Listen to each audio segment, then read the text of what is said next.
Ayan. So, ayan guys. Dahil tinamad tayo magluto, ayan. Nabili na lang tayo ng kabsa. Ayan.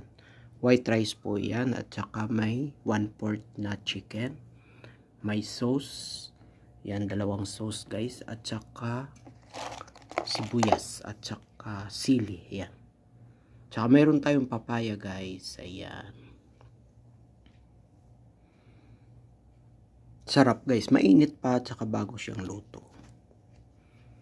Kasi tinamad na.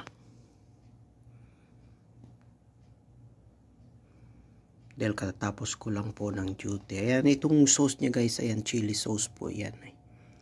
At saka tomato. Ayan.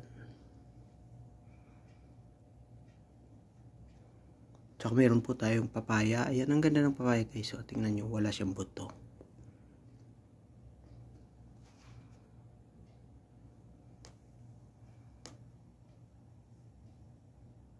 So, ayan lang po guys. At mayroon pala tayong isang 7-up. Ayan. Pagkatapos natin kumain. Ayan, 7-up po yan. So, tara guys. Kain tayo.